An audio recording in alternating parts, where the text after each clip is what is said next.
छलियो थो वञे त भाकुर पायो न हथ मिलायो पर परे परे खां हिक ॿिए खे रहो की जीअण जो असां उहे शयूं छॾे विया आहियूं पोइ ही ज़िंदगीअ में लाहा चाढ़ा तकलीफ़ूं पोइ असांजो मुक़दर बणिजी वियूं आहिनि पोइ असां उन दुखनि में पैदा वक़्तु गुज़ारियो मुंहिंजा माइटो इतिहाद हाजी साहब पहिरें शुरू में हिकिड़े दोस्त तक़रीर कई मां हुनखे ॿुधो तमामु भली शइ चई ॿ मिसाल हुन जेके ॿुधाया हाजी साहब असांजो ज़िंदगी जो मक़सदु बि इहो ई आहे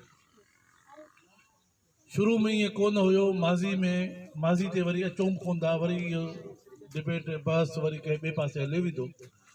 असांजो मक़सदु बि इहो आहे त जेको जंहिं फील्ड में जेको जिथे वेठो आहे जेको हुनजे वस में आहे पंहिंजनि जे लाइ ख़िदमत करे जीअण हक़ आहे जीअण ज़िंदगी गुज़ारणु असांजो राइट आहे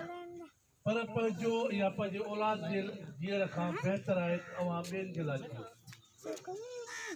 तव्हां ॿियनि जे लाइ जियो ॿियनि जे लाइ कुझु कयो नफ़्सा नफ़्सी दौर लॻो पियो आहे सुबुह खां निकिरो था शाम थी वई राति थी वई मोटो था पंहिंजे लाइ सभु को करे थो पियो पर कयो त ॿियनि जे लाइ कयो जंहिंमें अलाह ऐं अलाह जो रसूल ख़ुशि था थियनि त मुंहिंजे मख़लूक जे लाइ ही कमु थिए हिकिड़े दोस्त मुंहिंजे हिते चयो मां हुनजी वज़ाहत कयां त असां कंहिं बिरादरी जे ख़िलाफ़ु कोन ही इतिहाद पंहिंजे ग़रीब मज़लूम मिस्किन ख़ासकेरनि जे भलाई जे लाइ बहितरी जे लाइ असां पंहिंजो वजूद नांदो